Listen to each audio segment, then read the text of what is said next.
It's 9 o'clock. We'll start our May 26th Board of Commissioners meeting for Blue Earth County. We'll start with the Pledge of Allegiance.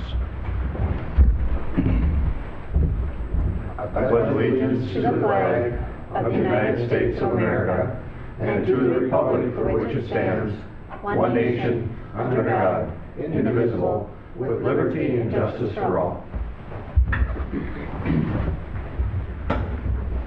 Start with the agenda review, Bob. Mr. Chair, there are no changes to the agenda this morning. I'll move the agenda. Second. Got a motion and a second. All in favor say aye. Aye. Against? Passed.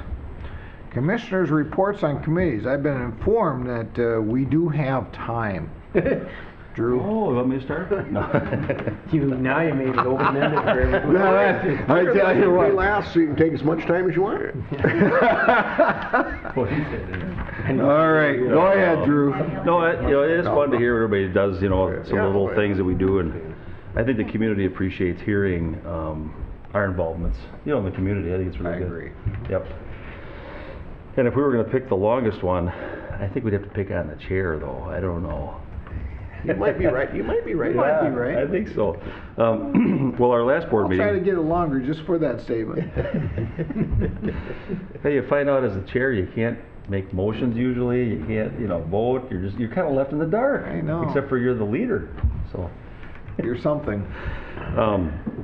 May 12th on Tuesday was our last board meeting, and I just want to mention it was great to celebrate with the graduates of our 7th Citizens Academy, that we had, and it's always nice that whoever can make it at least shows up. There was a few that couldn't make it, but it was nice, and I think there was somebody related to you that showed up, and Yeah, she did.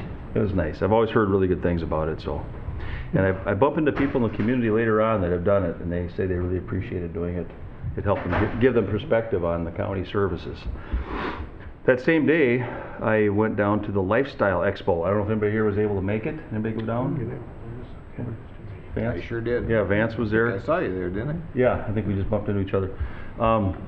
It's a good thing there's only 2 of us there, though, right? So, Oh, no. It's just accidental. I know. And I did volunteer about an hour and a half or so with the TZD booth that MnDOT puts on down there. So they had all the engineers from MnDOT down there and some other educational staff that were there helping. And also, right next to that booth almost, just across the way, I spoke with a longtime gentleman that was from Mankato back in the 60s and 70s. Tall, dark, handsome guy. Anybody guess who that was? Carl Eller. Remember Carl Eller? He was a retired Viking. I think he was an end, wasn't he? A defensive end or something? Purple people eaters. Yeah, purple people eater. For those of us that are older, Yeah. But I remember the early 70s. Yeah. I came to Mankato in 1970, and then throughout those early 70s, I remember seeing him walking downtown.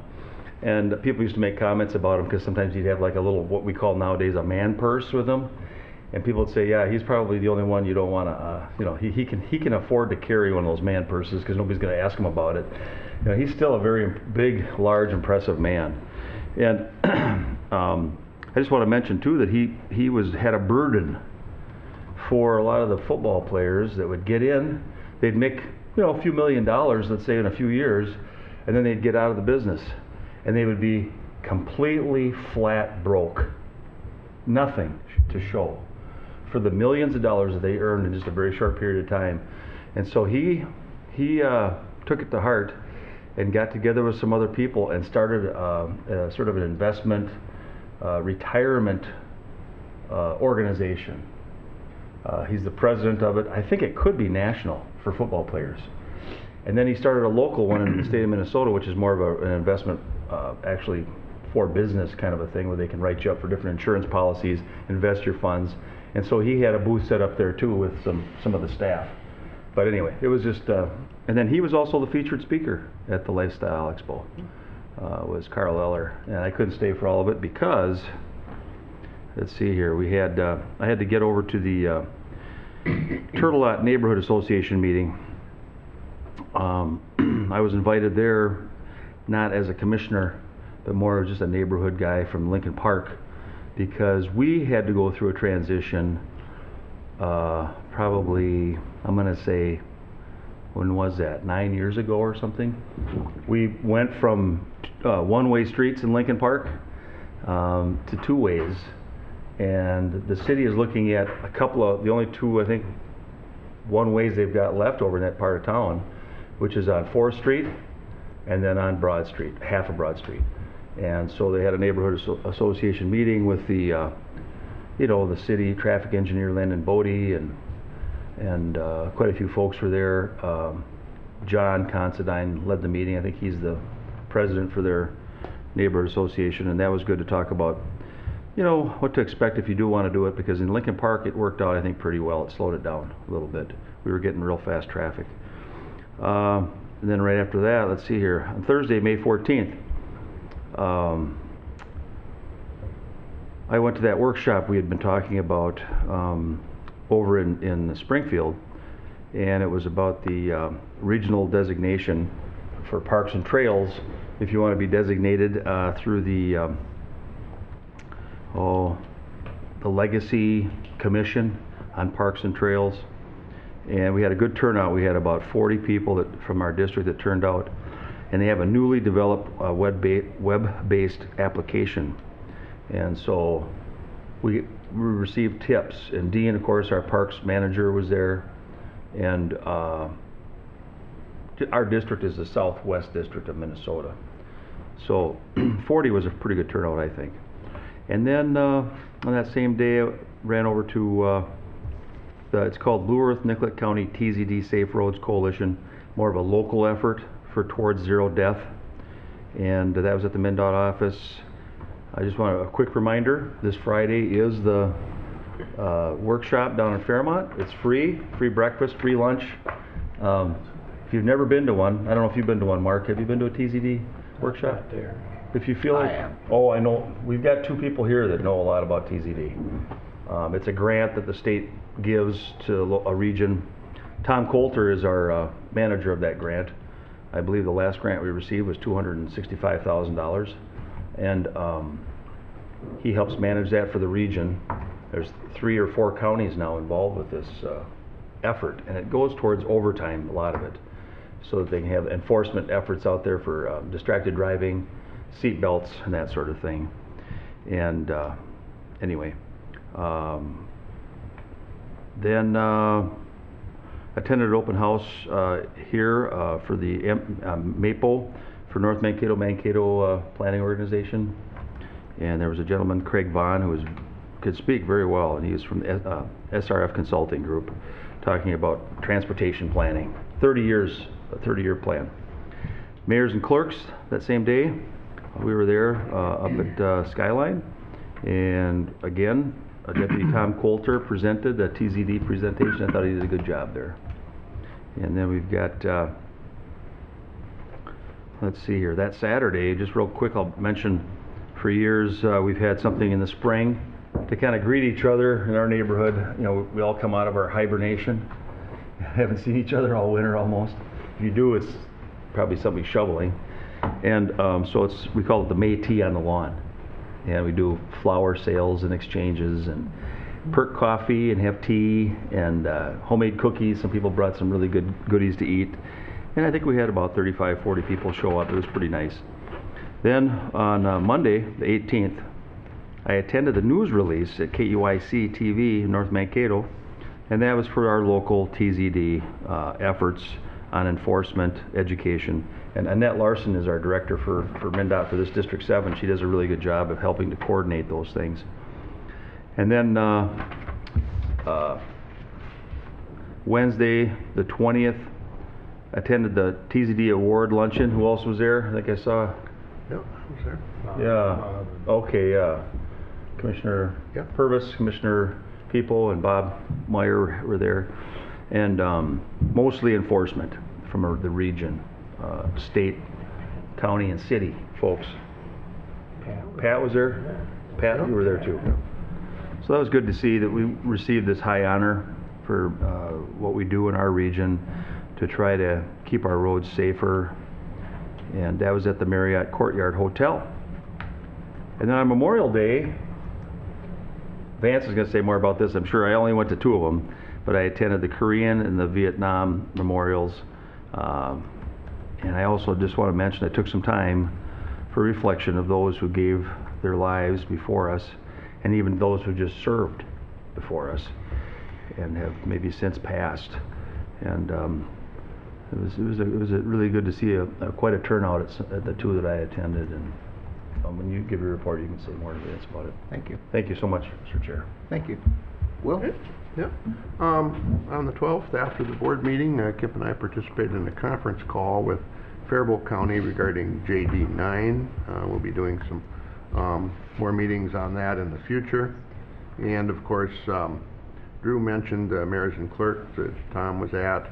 On the 18th, I was in Slayton. I had 2 meetings down there. The PACE committee meeting, that's a meeting where we have federal money that we award to businesses in the area counties that belong to the rural Minnesota Energy Board for energy updates.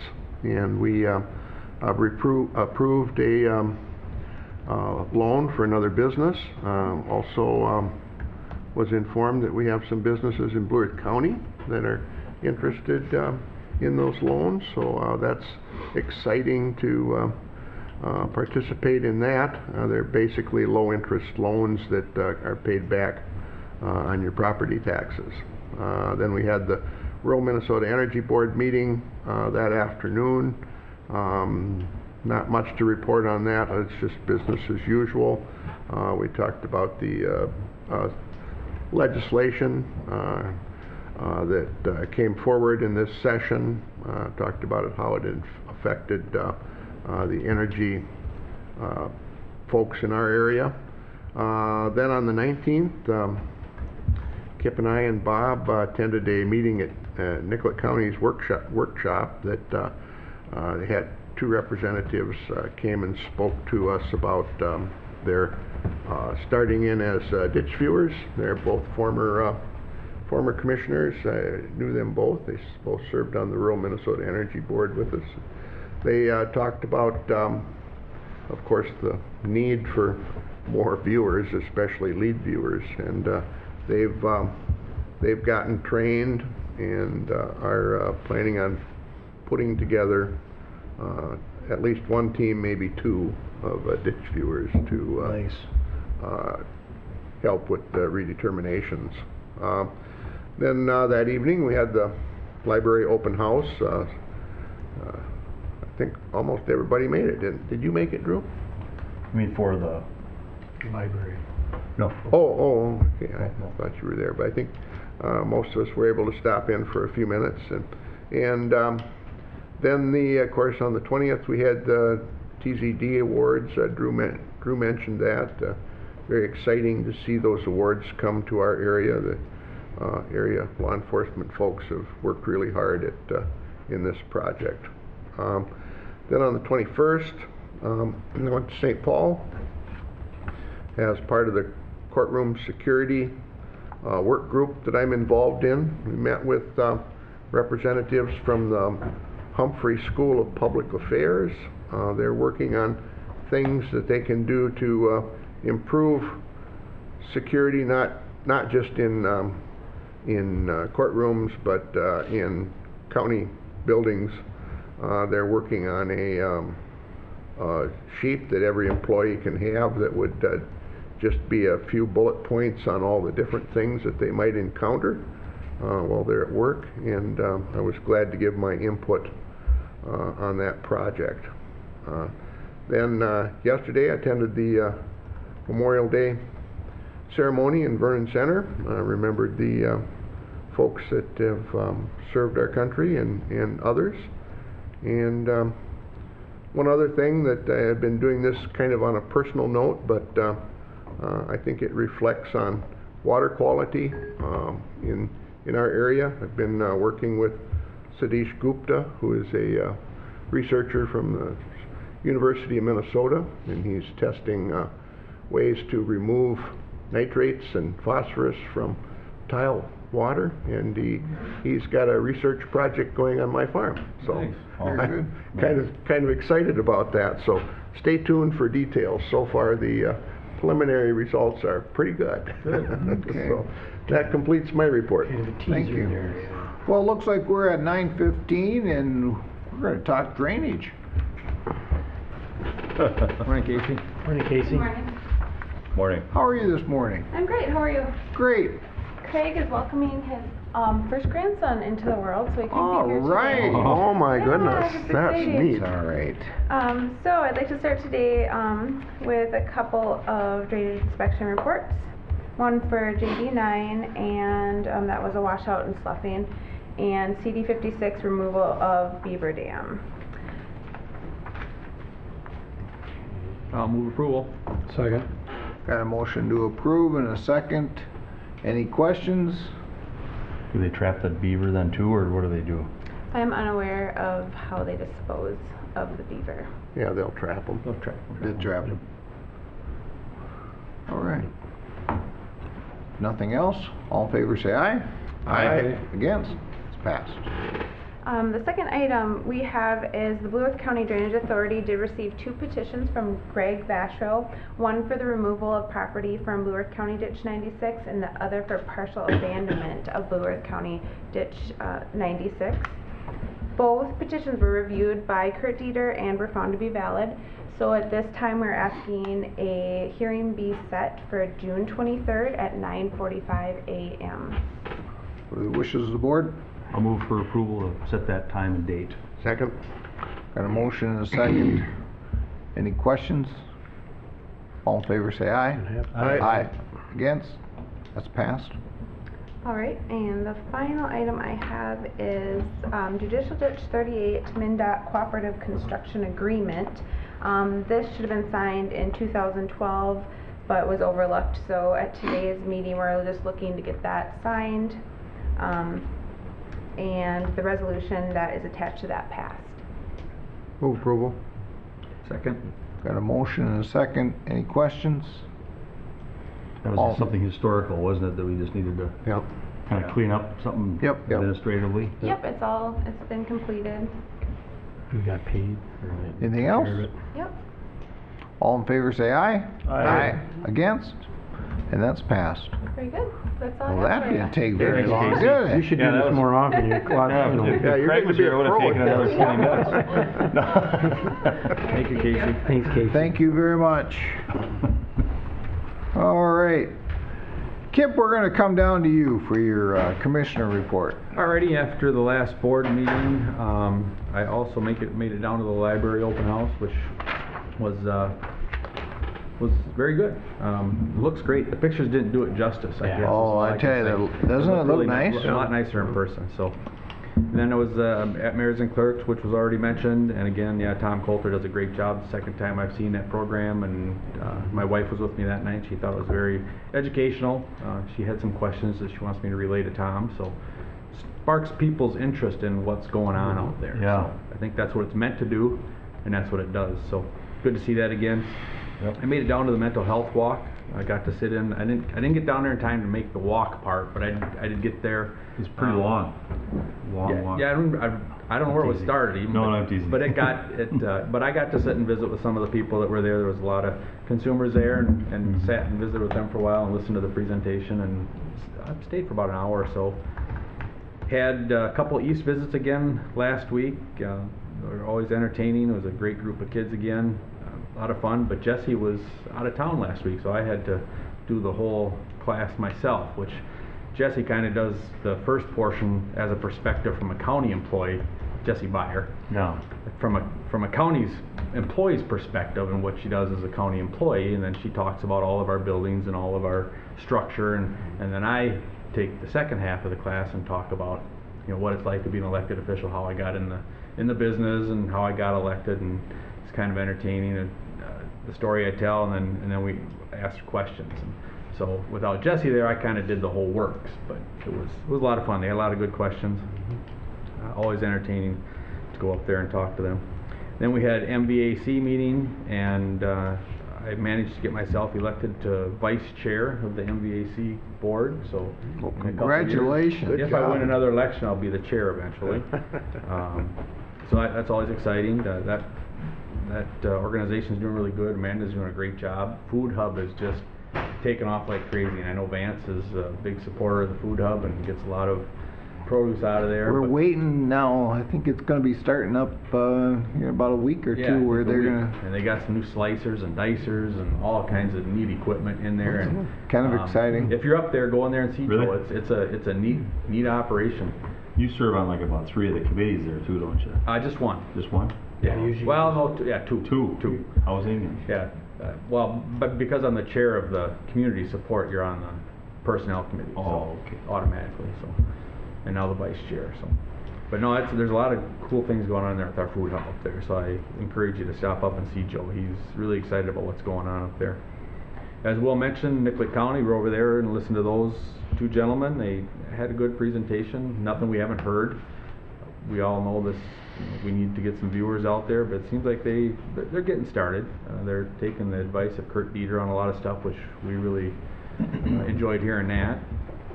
And then we had an EMS meeting, kind of a wrap up of that sustainability conference that I went to last month. And we just got together as the South Central area and talked about, what are we going to do to make sure we keep these ambulance services in business. As I said at that last meeting, and up north in the northern area, they got a little bigger problem than it appears we do down here. But at the same time, we don't want to end up in that position where we are short volunteers. They seem to be doing a good job right now, and so they're putting together several different things, and they're going to start organizing and just trying to spark people's interest in ambulance services and volunteerism to keep those sustainable, so that doesn't come back to the taxpayers. That's when it'll catch our attention as a county board. Oh, yeah. If all of a sudden these communities can't afford to have volunteers, there's numbers out there, it's between $400,000 and $500,000 to run one ambulance service. So if that has to get paid, all that has to get paid for by the taxpayers, I know. that's going to be hard on the small cities, the counties, whoever has to pay that bill. Mostly cities.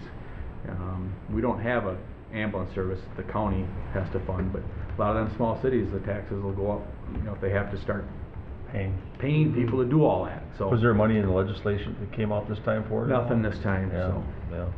yeah. I missed Mike. That was just kind of a wrap up there, kind of hanging tight to see what was going on. The meeting was actually relatively short, so there wasn't a whole lot of new information. And then that brings me up to yesterday, which I was at several services with my family. We were out at Kern Cemetery where my grandfather's buried, and we've been to them services ever since my kids were little, and my granddaughter went up and got the little flower when they called off his name. So 4th generation going out there. So that's kind of cool.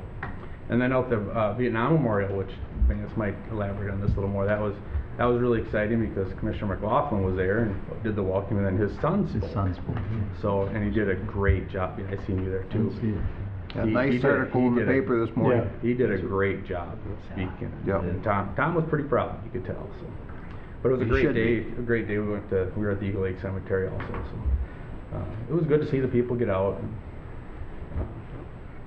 and remember all the people that worked so hard for them. So that's my report, Mr. Chair. Mark? Okay, on May 14th, we did have the Mankato Area Planning Organization open house and early evening, and Commissioner Drew was there. And that's like a 30-year plan, long and short-term range planning for every aspect, mode of transportation or and infrastructure. And there was a pretty good crowd there, and they were doing enough of them, I think, were doing the voting on different things, what their priorities were. So that was, and it was in the paper, and it was a good job reporting in the paper too. Mayor and clerks again in our fair city of Skyline that evening, so that went well with Tom Coulter. And then on the 19th did go to the library open house, and like Kip said, the slides or the pictures we saw do not do the justice of what really. It's really nice in there. It's lighter in there than what the pictures show. May 20th in with Tom Coulter's award with the Toward Zero Death. That was a good program. And then on May 21st, I guess so far I was the only emissary there from the board, was the groundbreaking of the Prairie Winds Oh, yeah. Middle School. Good. It is in Commissioner District 3, but that's, and did visit just a little bit with some of their school officials, and of course some city people and Greater Mankato Growth people there. That was, and it went, yeah, and it went well, whereas I think, you gotta think about it, the You only do way you very can get well in there was a school bus, you know. You do well with a golden shovel, though. Well, I didn't do that though, yeah. Well, but, you know, yeah. No, they had yeah, a lot of the kids, some of the, Yes, that would be future students in the, at the middle school, so it was kinda neat. And then, later that afternoon had, Partners for Affordable Housing Board meeting, and, our new director's getting into it, and, had a good meeting, and things are moving. So that really, well, and then, yeah, this weekend, yeah, I don't usually go over on Monday over to Rochester. That's where my family's from, and but I went and visited my sisters, and we went out to the cemetery. My dad is a World War II vet, and they did have one of those, you know, flag with a little veterans thing, and so everybody there in that cemetery. So I did. That was, I guess, my memorial service, because I usually get to at least the Vietnam and like the Korean one here, but, yeah, but that's where I was. So Okay. my report, Mr. Chair. Thank you. Well, I don't have to go on to all the stuff that's already been talked about, and right after our board meeting, I went to the Children's Museum Board meeting on May 12th. It was our first board meeting that we had while the Children's Museum was open. Then on the 13th, I had a Habitat Executive Board meeting, Habitat for Humanity Executive Board meeting, and after that, directly after that, I had Corrections Board up at the Justice Center. On the 14th and 15th, I attended the Futures for AMC, and that was up in St. Paul. On that weekend, my wife and I camped at Bray Park, and I think you stayed at Daly that week. daily that weekend. So the commissioners were watching the parks that weekend. You weren't attacked by bears or anything? And you know, I think, and I'm sure that Will can attest to this, we're blessed to have the personnel that we have that take care of our parks, because our parks are top-notch parks, and they really take care of them well. It's just a joy to be able to go around the parks and see how well people enjoy them and how well they're taken care of. On the 18th, I had Diversity Board. On the 19th, we had our open house for the library, and again, I agree that the library just looks amazing. It's so easy to use and bright, and really did a good job there. On the 21st, on May 21st, I had Transportation Alliance up in St. Paul, and after that I had Highway 169 Corridor Executive Board and then Board of Directors meeting in Shakopee. On the 22nd, I had an agenda discussion with Bob, and on the 25th, which is yesterday, I attended 4 different Memorial Day observations. It started with the Korean and went to the Vietnam, World War II over in North Mankato, and then the veterans right underneath the bridge there at 2 o'clock. So all of them was, you know, really tugs at your heart, knowing the lives that were given for our freedom, and basically understanding that freedom is not free. You know, things people do have to give their life to make sure we have the freedoms we have. And then this morning I had the Airport Commission, and we are within a month we're going to have our air show, and so that's we're getting all primed up for that. It's going to be really an amazing air show. They just got another huge show that they just signed, it's gonna be coming in. So if anybody has that chance to get out to the air show at the end of the month, or end of June, you know, take that, because it's gonna be amazing. The dates for the air show, let me see, just hold on, Yeah. is, I think that the 26th, 27th, and 28th, something like that, Of June, right? of June. Or maybe it's the 27th and 28th. 27th and 28th. Yeah, Okay, 20, I get, the weekend. we're gonna, the first Thunderbird's coming in actually the Sunday before, on the 21st. Oh, really? So we're gonna have stuff going on that whole week, but the actual show is that weekend. And of course, the Mankato Police Department and Blue Earth County Sheriff's Department is gonna be helping a lot, just with traffic control and stuff. But that is the end of mine. And now we're gonna go right to Environmental Services. George! Morning, George and Mike. Mike, George. How are we doing this morning? Good, and you? Wonderful. Good. Wonderful.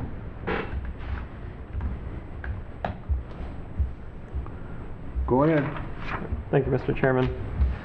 PC 04-15 is a request from Deanne Thomas and Robert Grover for a conditional use permit to construct one total confinement swine finishing barn capable of holding 3,300 finishing pigs or 1,320 animal units. Said request will utilize a below barn liquid manure storage area. The site is located in the agriculture district in the southeast quarter of the northwest quarter of Section 7, Ceresco Township. Mr. Schulte presented the staff report. The applicants were present and had no initial comment. Two neighboring residents expressed their concern with the proposed location of the facility and the potential for odor affecting their properties. The owner of the proposed site indicated that her son wanted to farm and diversify their farming operation with livestock. She added that they had a limited amount of land and this was a good, a good location. She indicated she does understand the concern of the neighbors. There was little discussion by the Planning Commission. The chair encouraged all those involved to be neighborly and considerate of one another. He also stated that the proposal is an allowable use in the agriculture zone district. Following the discussion, the Planning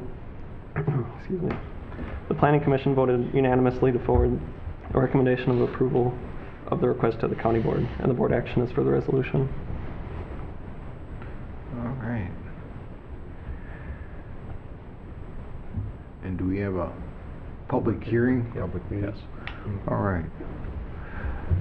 Anyone that wishes to speak on PZ 0415, wish to come to the podium, state their name and their address. Anyone wishes to speak to PZ 0415, wish to come to the podium and give their name and address.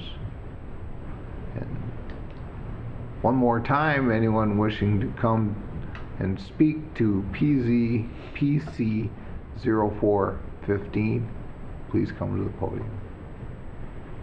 Seeing no one, what's the wishes of the board? Vote approval. Second.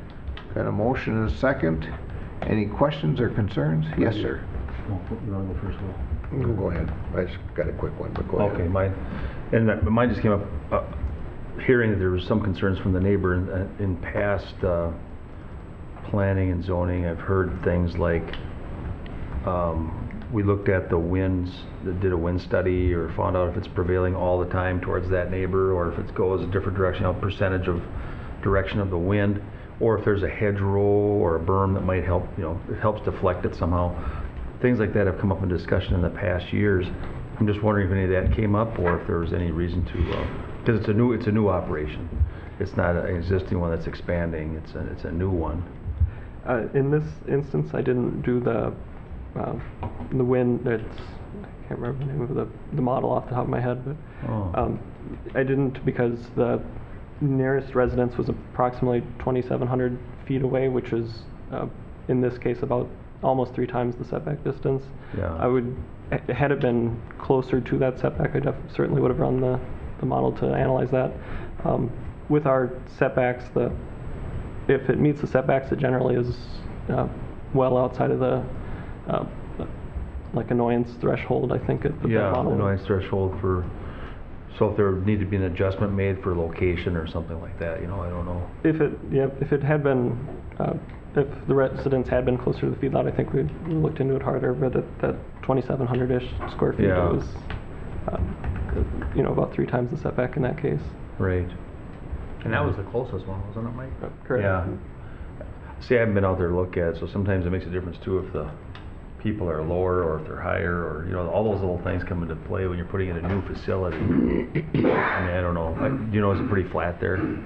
Pretty flat? It is fairly flat. There's, to the north quite a ways, kind of a lower area, I guess, near, I think, the Wanwan River.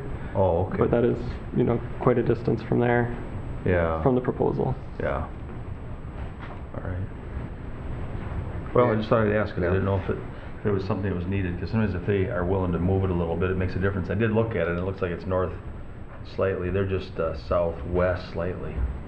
So they'll probably get quite a bit of the wind from there. That's probably the people that came to the meeting and shared some concern.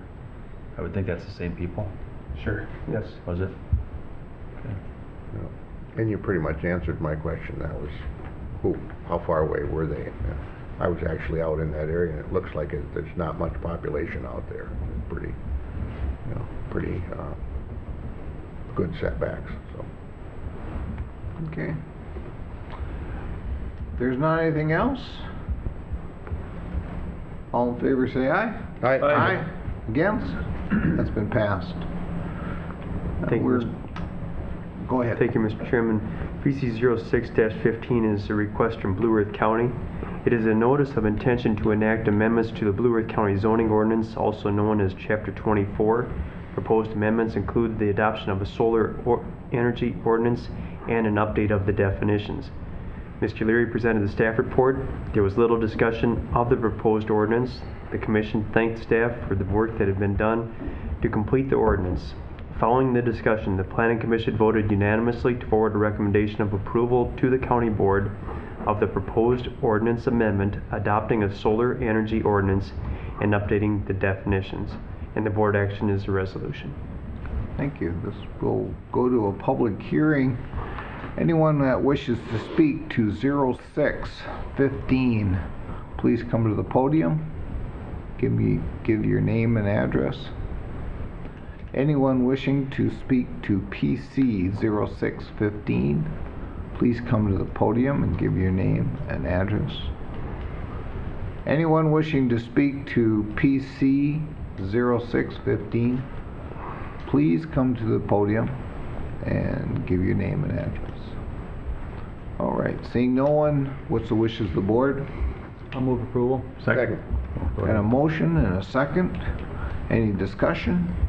I would just like to make a comment of the time and energy that was put in this by the, you know, Planning and Zoning Board and the County Board, not including the staff time. We had 2 meetings together as joint meetings, and most of us were at least one or the other meeting. I was at both. Several of us were at both. Administrator Meyer also came to those meetings, so a lot of time and energy came from the policyholders and the staff to put this together. And I think we got through a lot of good stuff. We worked with the city of Mankato. They dealt with some stuff with the urban fringe overlay and got all that stuff dealt with. I'm still a little bit worried about the shoreland district and not being allowed in the shoreland district, but we'll work through that. So I think we got a good policy here, and I think it'll work out really well. But a lot of time and energy went into this, not only from staff but policyholders or policymakers also. So, Wasn't there something added in there though about shoreline district where they can put it on a, you can add fill or something, or you could as potential, or is that some other type of zoning where you could add fill and put it on a pole and it's in shoreline districts or not? up to a certain square footage. Not the large solar. No Just large. the smaller, Right. the smaller ones. Smaller. Oh, okay. And the smaller ones are allowed on the homes. On rooftop and wall mounted only, not Yeah. home Not mounted or ground accessory. mounted systems. How small? Which I think will be fine. How small is small, or they just have to Small is less than 100 kilowatts. Okay, that's what I thought the definition here. And you can have a small one on your dock, I think we determined Right, that. it'd be something that'd be less than 120 square feet. You can have that in your yard or on your dock, so I think Yeah. we'll be able to alleviate most of those questions, so. Yeah, I was amazed at the details that have to go into discussions like that too. I only attended one of the meetings, and it's a lot more detail oriented than you think till you get in there and listen to everybody's ideas. Yeah, and a lot of input by the planning and zoning board too. I mean, they spent a lot of time working on this, so. That's amazing, and the kind of time that they spend. Is, We got a good bunch of people. So that's my only comment, Mr. Chair. Anyone else? I didn't really have any comments so much as just wondering on the timeline, if there's any word on like that Geronimo or anything with There's any large scale, anything at all? no appointments set up right now for anybody coming in for applications. I'm surprised at that. I anticipated right. at least 2 of them coming in right away, but it's only 10 o'clock too. Inkling yeah. of something, yeah. All right. All right. If there's no other comments, all in favor say aye. Aye. Against? That's been passed. you, Thank you gentlemen. very much. Thank you. Thanks, guys. They're waiting at your door. Yes. All right. And we will jump right into Human Services. Mr. Chair, there's one other item under environmental services, Yep. the Gooseberry Lane. right Oh, away the is- Gooseberry Lane. Who's gonna, Okay. They banded you. should I go grab him quick? Oh, yeah. I'm sorry. this, Bob? I couldn't present it, Mr. Chair. They must have, You're right. they forgot too, though. The holiday throws everybody off. Yeah, Well, I was just- we think it's Monday. did you catch him? Yeah, I caught that. Well, Scott, do you want to do it or you want me to do it? You're gonna have, if you need me, let me know. All right. You go right ahead there, get some Bob. background information on it at least. Sure. Well, it's item number 9 in your packet. This is the old right-of-way for the road at the landfill, runs along the bluff. We found as we were working on the new landfill building that road had never been vacated, so that right-of-way still exists, and so this is just a resolution that would authorize the vacation of that right-of-way since it's not used as a road anymore, and it'll allow the building of the landfill building. Move approval. Second. Got a motion and second. Any questions? It's a good summary, and I know it brings back the memory of what we're, all about the All right. easement here, so yeah.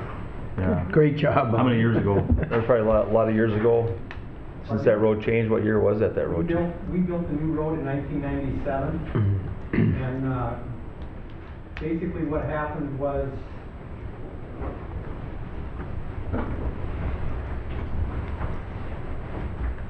come up here so it's Okay. here.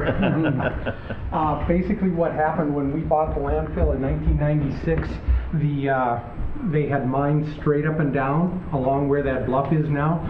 The MPCA required us to get rid of that and slope it back for erosion control and so on. When we did that, the existing road, which was vacated, was still there. We took that out, built them a new road to township standards and so on. When we built the new road, it never got transferred over. So basically, all you're doing is vacating the right-of-way, which isn't of a road that doesn't exist any longer. Okay. That's right, where you want to put our new building, ain't it? Yeah. Right, and that's the reason we had to, because technically the setbacks build to it, that can't build it. road would have been impossible to meet. Whereas the new building will go in where we've always planned it to be, but now it'll meet setbacks from the existing road. Right. All right. Good enough. Thanks. Okay? Thank Yeah. you. Thanks, Scott. All right. If there's no other questions, all in favor say aye. Aye. Against? It's been passed. Now, we'll go to Human Services. Just to Phil and Jay show. Phil, The Angie, Phil and Jay. Jesus. Phil, Angie, It's a and Jay full, it's show. a full slate here today. Yeah, I tell ya. Yes. As I start to decline in my old age, I need people to prop me up. Oh, yeah. Brought all the people that do all the hard work. Yeah. Very true. I do see a little sober. There's no doubt about that, Commissioner. Mr. Chair and Commissioners, thank you for your attentions today. I do have several action items that I'm going to start with.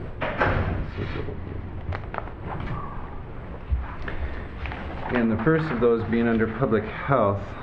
First item, immunization registry grant. The purpose of this Minnesota Department of Health grant is to support our local immunization efforts, protect our residents from vaccine preventable disease.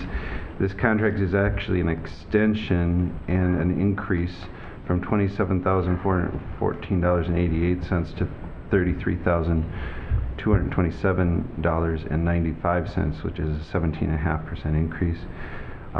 Those funds really do expand our staffing efforts and cover salary and fringe benefits, and the term will be extended to the end of this year, December 31st of 15. I have a quick question. Yeah. Does any of that grant go to the database too, to maintain the database, or not? Well, it is, that grant does cover our MTRAC database efforts, but this is just an addition because they had additional funding. So, you know, indirectly, yes. Directly, it's in base, so this increase probably doesn't hit that directly, but it does go more to the staffing, extra hours for staffing. Okay.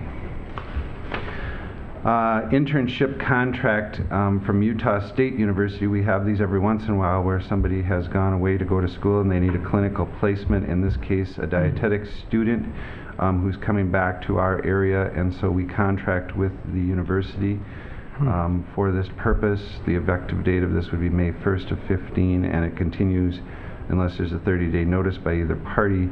There is no exchange of fees with this agreement. The next section, South Central Community-Based Initiative, the item there is an acceptance of our 2015 Adult Mental Health Initiative grant and award amendment. So this is another addition. One-time funding carried over from 2014, and the specific purpose of this resource is to go to Horizon Homes Intensive Residential Treatment Services, Rule 36 Nova House ERTS, same kind of program, and also to the Crisis Center, also run by Horizon Homes. The one-time grant is split up between those entities, $120,400, and it will extend to the end of this year, December 31st, 2015. Next section is Children and Family Services, Bethany Christian Services of Minnesota. We're adding a couple services to this contract, foster care and shelter care. We have previously engaged them in pre-adoptive services. Their rates are similar to other private foster care agencies across the state. This would go into effect April 1st of 2015 and continue through the end of this year, December 31st, 2015. Phil? Yeah. Excuse me. Is that housed nearby here? No, actually, they're an entity out of Hennepin, but what they really, how I describe this, Commissioner, is as a recruitment agency. Is they're really good at finding foster families, explaining what foster care is, those types of services, and the same for the pre-adoptive. Because adoptions can go throughout the state, it works pretty well there.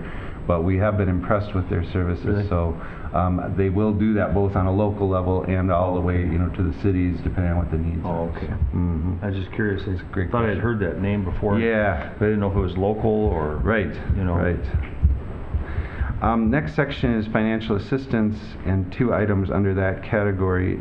Minnesota Department of Human Services Fraud Prevention Investigation Program. We've talked about this quite a bit with the board and had great success with this new initiative with the Sheriff's Department in particular. We're receiving our grant funding for Fraud Prevention Investigation Program. It does serve the public assistance cases. The amount remains the same at $55,000 each year, and it's a 2-year term, July 1st of 15 through June 30th of 17. How's that working out? Just great. Yeah, just great.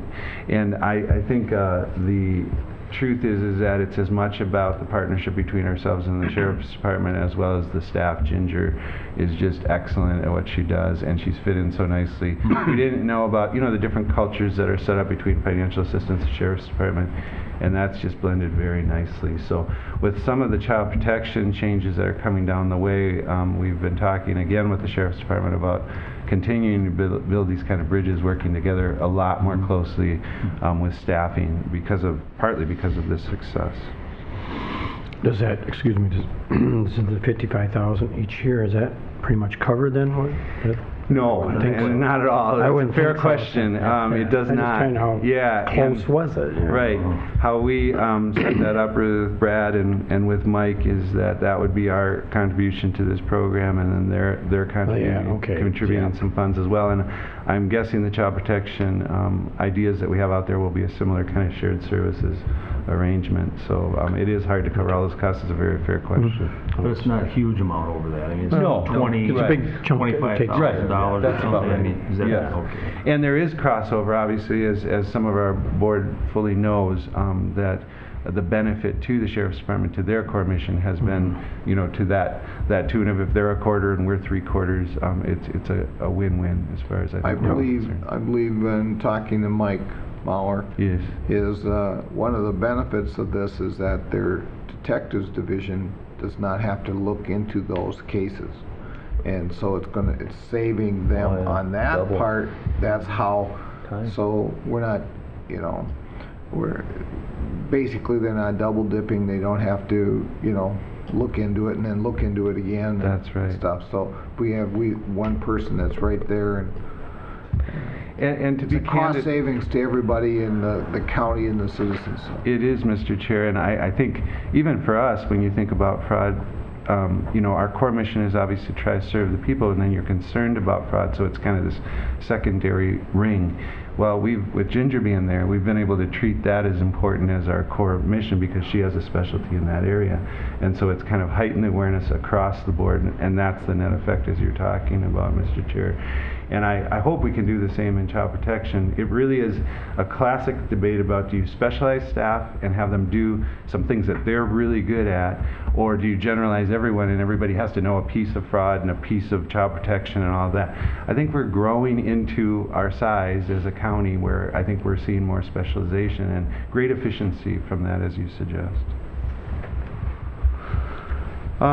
So the second item under financial assistance, AMV, this is a transportation contract we have with our local provider, and really it's a clarification about the rates. There has been a change to the state schedule, and it is about medical assistance recipients to provide the transportation to them as they need to get to their appointments, which again is a very cost-effective service. These changes and the need for this amendment is to make sure that we're correct in our language about how proration goes when there's more than one rider. So that's been a very specific thing. This item actually in the cities has been a pretty hot item that we've been aware of, and AMV is actually quite involved in that, but locally we've done really well working together and trying to provide these rides. We just wanted to be very clear about how our terminology was and make sure that the rates are clear in the contract. So that's where, like, for medical purposes, he may pick up, or she could pick up 2 people. Correct. Maybe who knows how far apart, and bring them to the clinic or bring them to the hospital. Yes. Instead of charging full fees, they somehow share that and prorate it a little bit Yes. to help save government dollars and tax dollars. It's very true. I will say that some of the math is a little bit funky in that if you were on the provider side of that equation, you'd say, it should be cost effective to do that.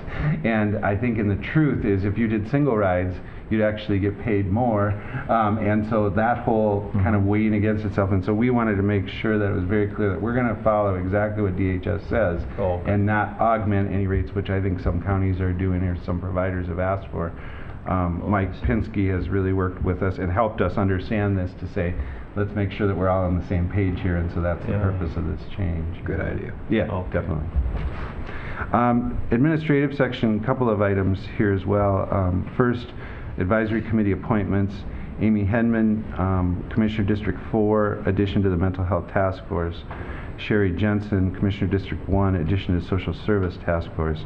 Shauna Hood, Commissioner District 3, addition to the Human Service Advisory Committee. And Linda Othout, Commissioner District 4, addition to Social Service Task Force. And then finally, I have one last action item that's a significant one in that we do have a resolution regarding an RFP that DHS has issued. It's a statewide RFP that comes up every 5 years, and it is in your packet. And I will just walk through it real briefly. In the first paragraph, you'll see that what this is regarding is a request for proposal for medical assistance and Minnesota Care in all 87 counties, including Blue Earth County. The third paragraph, Blue Cross Blue Shield, UCare, and Medica all submitted responses to this state-issued RFP. And Human Services then has the duty to review these and evaluate them, and they give us a scoring sheet. We look through the responses, we look through their provider network, and rank them.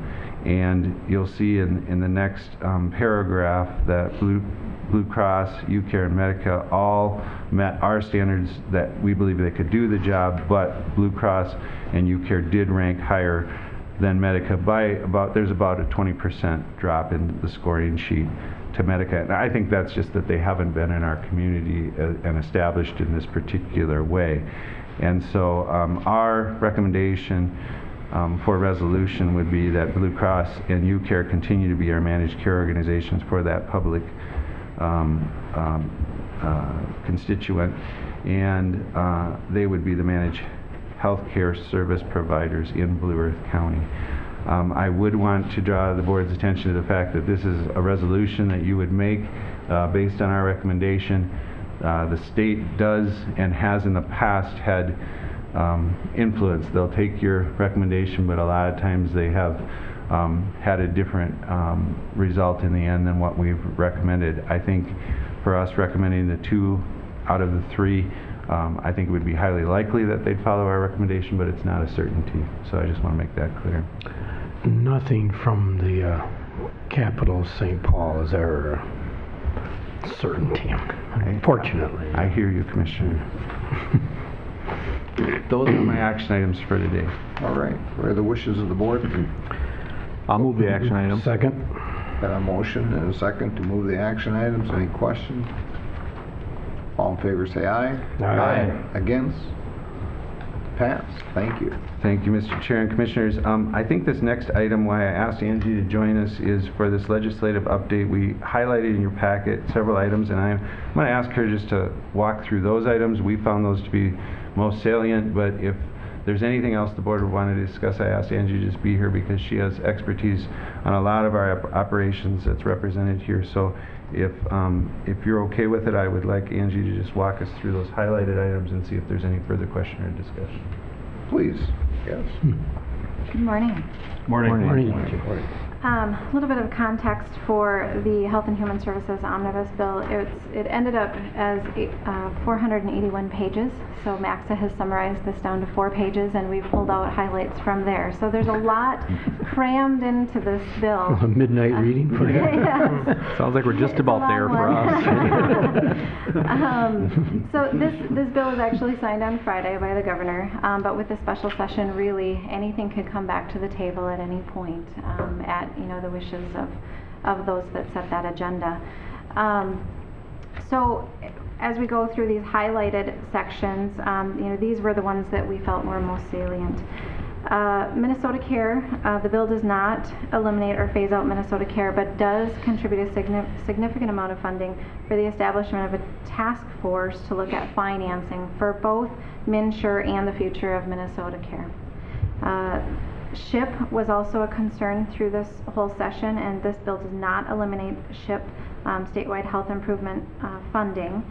And that's significant as we've seen some great things happen here in Blue Earth County with those funds. Does not contain any additional county cost shares for the Minnesota Sex Offender Program. And if you recall, when we visited with you at the work session not too long ago, we were concerned about some cost shares. This is one of the 2 areas that we talked about. And so there is no county cost share change for the sex offender program, you'll see later there is a different result on the other end of that. On the second page, 52.18 million and 52.144 million were allocated over the next two bienniums for child protection oversight. And what that means to counties, now child protection was a significant area of interest this session. It really results in $44 million to counties, and that's $22 million each year. And that's specific to staffing for child protection needs. There was a small amount in that for some diversity funding, as well as some administrative funding to the department, all included in those $52 million allocations. Angie, those are additional funds. That's new. I mean, that's new money, isn't it? It's technically new money, yes. Years ago there was a cut to our child protection system, and it is about the same amount. So it's almost a refunding of what was cut, but it's not being looked at in that way, really in the context of this bill, because what they're saying is they're adding additional pieces of what counties need to do, and there were 93 separate recommendations by the task force, and Phil's very involved in that process, sorting through it from a county perspective. There was a couple of those recommendations included in this money, but there is an expectation that some of that progress keeps moving forward. In the formula, which we still do not have the final formula to analyze what our piece of that big pie will be, but there's no doubt that there will be a net effect in MOE to make sure that we maintain that this is all new spending. So we won't be able to, cover some of our costs, which, I think we do have. We're spread thin, and so it'd be nice to kind of pull it back in and cover some of the ways we've tried to make ends meet. They're going to, I think, be sticklers about making sure that this is new spending. In this particular, Yeah. What we do know about the formula is that there'll be a 20% holdback. So it's really related to our performance. If we perform to the standards that are expected, then we get the additional 20%. That's all included in that $22 million each year. Did you say before, do we need more staffing then, or are we going to have to have some? Be, that money as it breaks down into the formula will be about additional staffing. And I think the only cautionary note is that it's certainly with all the proposals, what Angie talked about, I'm on a task force right now sorting through the 93 items that came out of the task force that they recommended, and we're trying to just triage those into, like groupings, but it certainly won't cover all those initiatives. So it's really going to go to base about trying to improve that staffing, and that's when I talked about the Sheriff's Department. We've had some talks with Mike about trying to make sure our bridges are built well between our departments, and certainly with Pat's department as well. Good. Nice. The next item is $38 million in new mental health funding. There are a number of areas in which mental health was funded during this session. Highlighted here is an initiative called Text for Life, and it was really an initiative started in northern Minnesota for suicide prevention, using text messaging for suicide prevention.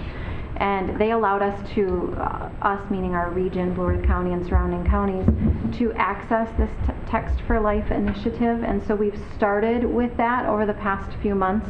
And this funding will make it even a more sizable initiative and make it statewide. And so it's really significant for college age young adults as well as the high school age, based on communication styles. So none of that money goes to the corrections then, $38 million? That's a separate pot of money? Separate funding, okay. Yes. The next page, group residential housing, is it's a cash program that's funded or that's managed through our financial assistance unit. There are many changes to the agency provider agreements.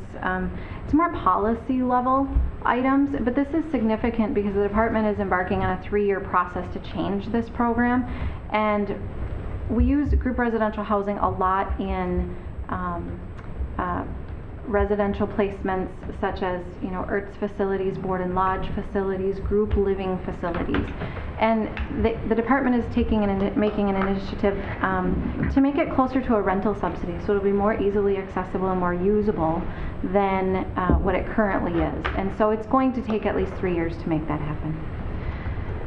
The next item is no closure of child and adolescent behavioral health services. That is a hospital setting in Wilmer, state-operated hospital setting, 16-bed facility for children and adolescents. And it has, there is not a closure planned at this point. I think that there will be further planning about what the future of the facility is, but at this point there's nothing in the community that is replicated by private hospitals. I referenced earlier the cost share change for the sex offender population is not something we will be seeing this session. However, the change did occur with our population that receives services at Anoka Metro Regional Treatment Center. Changes the cost of care from 20% for 31 days or more and 100% for each day at the facility that is determined clinically appropriate to discharge the client. What that means for us is about an $80,000 to $100,000 change for us. So our budget will be impacted significantly by this particular item. And it's based on our utilization of the hospital. So the more people that we have in the hospital, obviously more money that is becoming the county share. So. And can I make a comment on that? Go ahead. Isn't the real message there to get counties to respond to when they get a notice that this person probably isn't benefiting from being in our facility any longer? I mean, aren't they giving the notices? I mean, our social workers or whoever, mental health worker, is supposedly supposed to be on top of what happens in the facility with that client from our county. Yes. And then it stimulates us to try to get on track quicker than, or more efficiently somehow, to get them placed someplace. Right. Isn't that the reason? It's almost like a fine, really. Right. It's in a past session when this went from a 50% cost share to 75% cost share, it was coined an incentive. Mm-hmm. They're not using that terminology this time around because I think they're seeing that that while that is part of the underlying philosophy, they are seeing counties be engaged right away at the front end. So discharge planning is happening at admission, and that's what we've been pushing for from a county perspective as well. I think some of the major disconnect is how a person is doing in the hospital isn't necessarily how they may be doing when they return to the community. And so there's a disconnect about health and wellness at that point. And also, the threshold for hospital level of care is significantly high. And so if a person is deemed not needing hospital level of care, but we don't have an appropriate community placement, that it's challenging to bring the person back to the community when there isn't an appropriate place for them to go. And so part of this is really about development of new facilities or new housing options, but that really pushes that item in particular. Yeah. Does it change it though? Let's just say that you find a place that's not appropriate and you put them there anyway. Once they're there for a period of time and they go back to Anoka, let's say, because of their behavior or instability, would that change that $100 mix again so that you don't get that? I mean, not 100%. I mean, 100%. Wouldn't that change it? Get readmitted? It resets the formula basically, so that when they're admitted, then they do meet hospital level of care. But at what point they don't meet hospital level of care, it'll kick back into this 100% again. And not everyone there moves to that 100% funding. I mean, oftentimes we're able to get them discharged before we hit that 100% funding, or at the point that's appropriate. But oftentimes, when there is a barrier, there's a significant one to get them moved out, and so it's a few people that tend to cost significant amounts of money. Yeah, I know there's so many details involved. Because I worked in mental health, and literally, I can just even tell you, years ago, what we would do sometimes, we get people who are so used to being in the institution that they know their own behaviors, they know what staff have to document. They would purposely display certain behaviors in order to try to stay in the hospital because they don't want to go out into the community.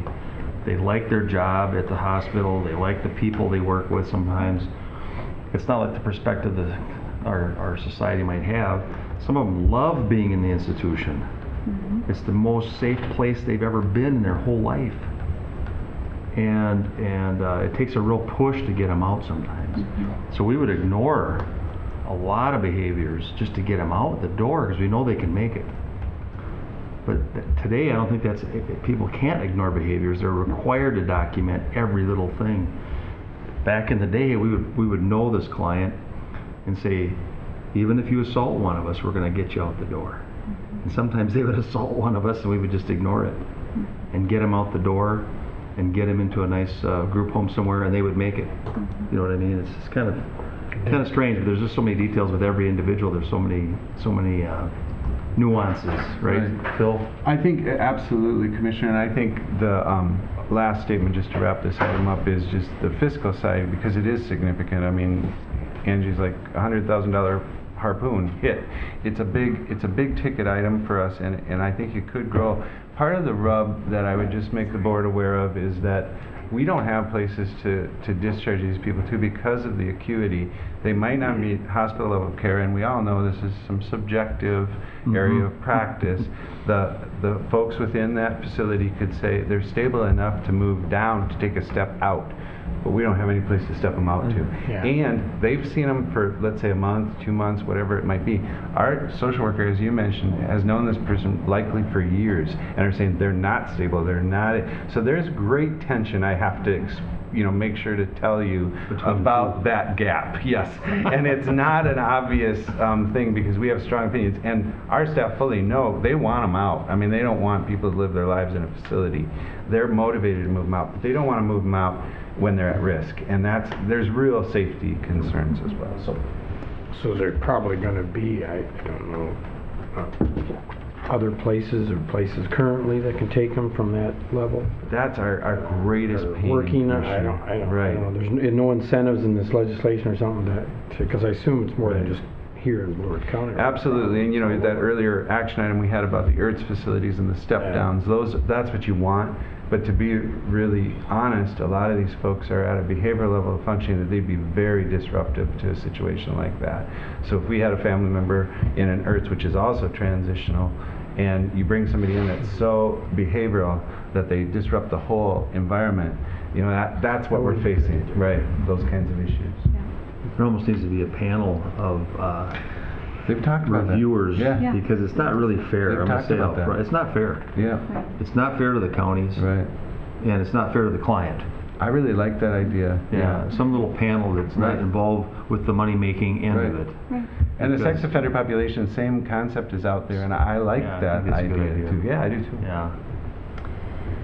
Next item is simplification of public assistance programs. This was a MAXA proposal to simplify and align some of the rules surrounding public assistance programs, and that was funded as well. Next item, there was modifications to the developmental disability waiver allocations. This change requires counties to spend 90% of their waiver allocation, and that is right around where Blue Earth County has been managing their waiver in the past. And so from a county perspective, we don't have significant concerns on that item. Article 10 is about healthcare, and the item to highlight in here is about a periodic data matching that needs to occur at least once during a recipient's 12-month medical assistance or Minnesota Care eligibility. And so this is really about making sure that the integrity of the programs are upheld, and so that this data matching, just to assure that data in the system is correct, must occur on a regular basis for each case. And then the final item that there was a lot of attention on was the future of MNsure, and no provisions related to governance were adopted, although there were a number of bills out there that had alternatives. And a significant piece that the counties were looking for was representation on the MNsure board, because over 70% of the MNsure activities are really county-based activities, and so we don't currently have representation on that board, and there were no changes made during this session. That's what we have for today. Thank you, Paul. I guess some good and bad. Yeah, that's for sure. Thanks, Angie. I was just going to ask or make a comment. I did notice one of them that wasn't highlighted, but it was about the child support kind of arrangement changes that occurred.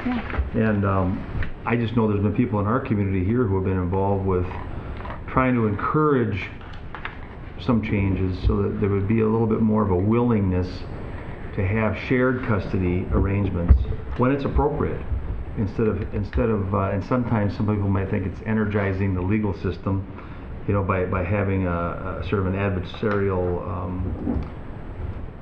you know, continuing with all the court battles over custody and all that kind of thing. If somebody always seems to get much more, and the other one ends up getting hardly any or very little. And it's been a real hot topic for a long time. And wasn't there some changes in that area? The changes related to child support were primarily focused on aligning the child support program policy to align with the Affordable Care Act. So as our health care program connects with child support area, they needed to make sure there was alignment in those policies. And so that was a major piece, and another piece was to eliminate a $25 filing fee that occurs in the beginning. And so there were some more minor changes, but it was really about aligning policy. Oh, it was, because I know that early on in the session, it went through the committees that they were going to allow for some more creative ways of divorcing parents to share more in the child rearing instead of trying to make it more adversarial, which it has been for quite a while. Did you know anything about that pass through?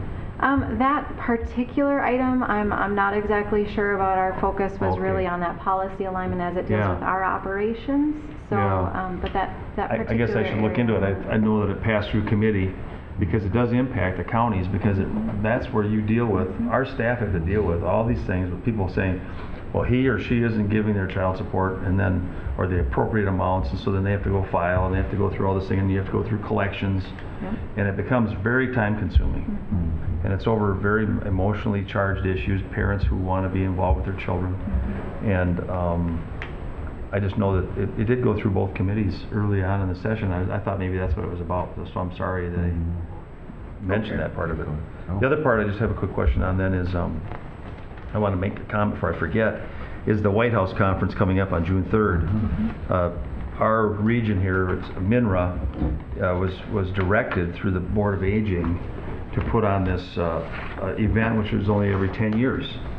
It's only a 10-year event, and it's looking for information from people, stakeholders, and people who work in the senior industry, so to speak. And I was hoping, because I did contact the board and found out that they didn't send notices necessarily to the counties who work with senior waiver programs, and I hope that some from whatever counties show up.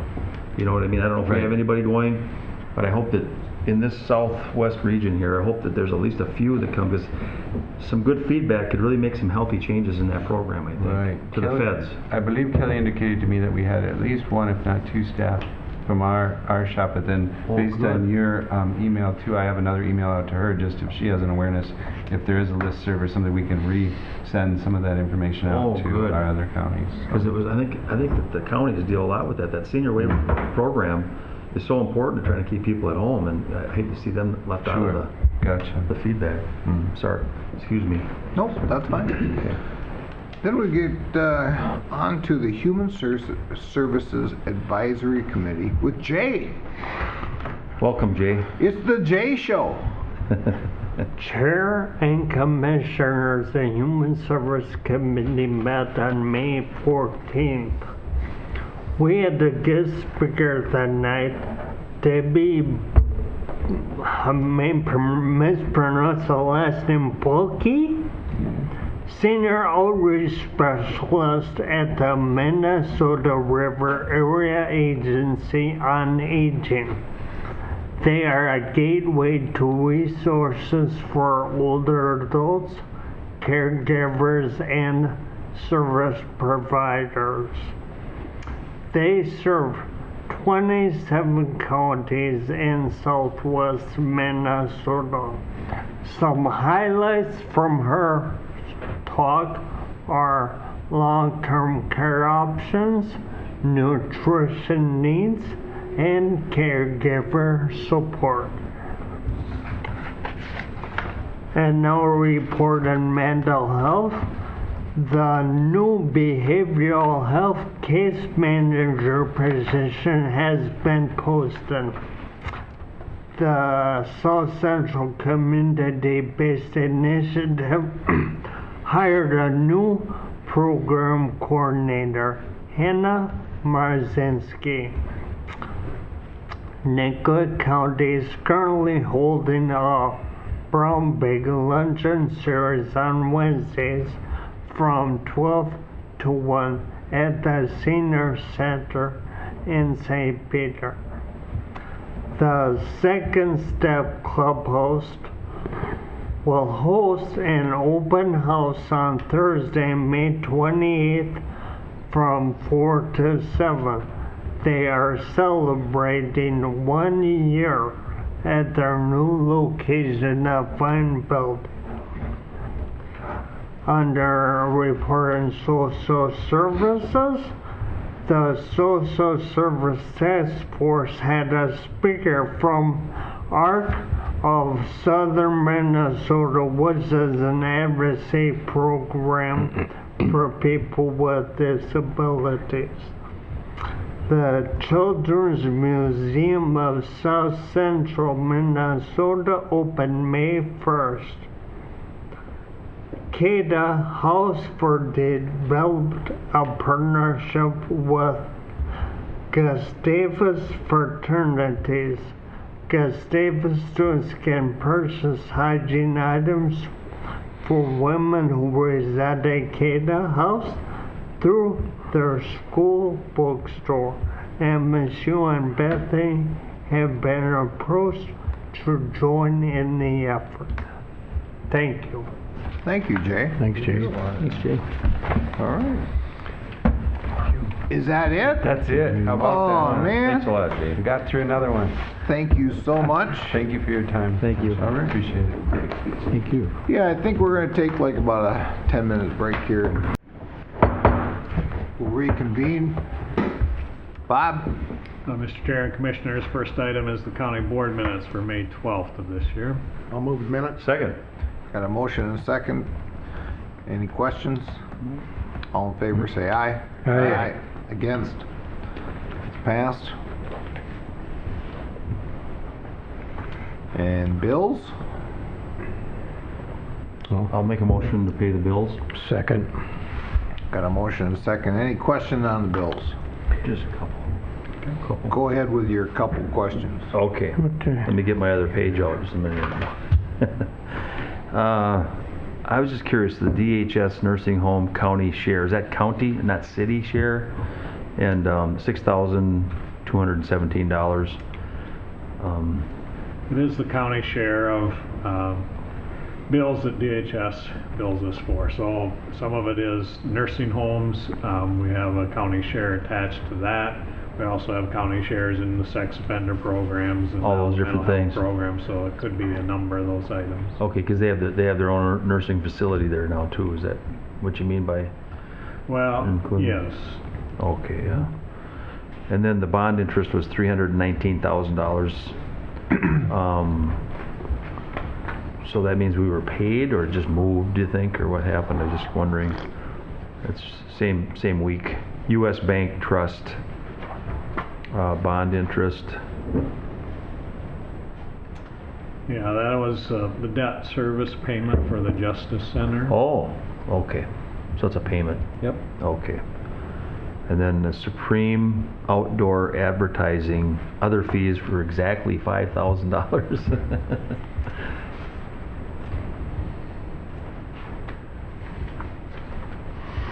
Was that still in the first week? Yeah. I'm sorry. Yeah, that's some billboard advertising that the Veteran Service Officer did to promote the veterans. Oh, from that Service. office, from that department? Okay, yeah. We did receive a grant to promote different things within the Veteran Service Office, and so.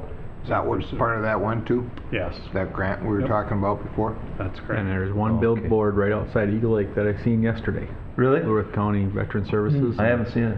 On Yep. 17 or? On the 14. 14? The 4-lane. I'm gonna be looking for that. Yeah, right as I've your- been can't remember which sign it pushing is, for though. that for the last few years, so. That was encouraged. That was encouraged. Nice. Yeah, it's got Gary's number on there and everything. I guess I did see that. Yeah, I did see that. I think it's right Yeah. right after Yep. the Casey's. I think it's Mhm. the next one after Casey's. Right And east. then, second week, INS Group has a building improvements for almost $12,000.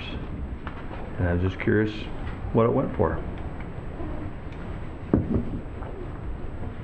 There were two things included in that billing, is work on our boiler replacement here in the courthouse, and then also on some window replacements.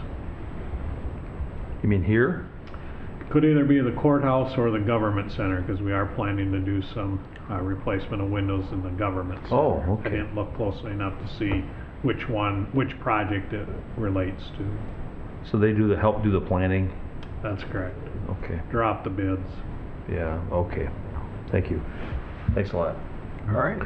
I had just the first couple weeks here, under ETOC Incorporated, was for lodging, 2,200.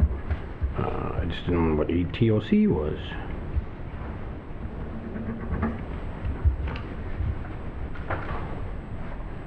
We're gonna have to start playing the music, Bob.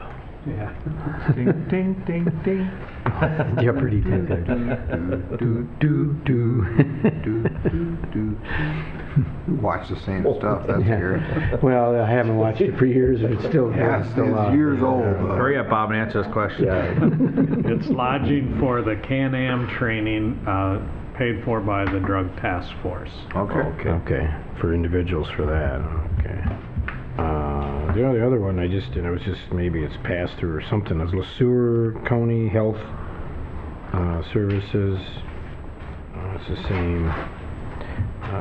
County Human Services Regional Project Funds, it's 100,000 something. That's part of the South Central Community-Based Initiative, too. where we are the fiscal agent. We receive some of those funds, and then we distribute those out to our partner counties for staffing purposes in those counties. That's what I thought. Thank you. All right. Anything else? All right. We've had a motion and a second. All in favor say aye. Aye. Against? That's passed. Mr. Chair and Commissioners, item number 3 in your packet is the Human Resources Department agenda.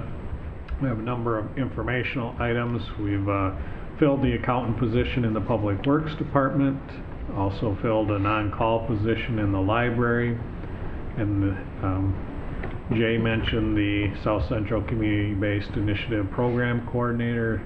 She will be starting June 1st. We have a legal secretary that will be starting in the county attorney's office as well on June 1st, and then filled a financial worker position. We also filled a custody officer position, and then we have 2 staff that have completed their 12 months of employment, so are eligible for a salary adjustment. We did receive a resignation or a completion of employment by a social worker, so we'll be initiating recruitment for a social worker in the mental health unit as well as the clubhouse.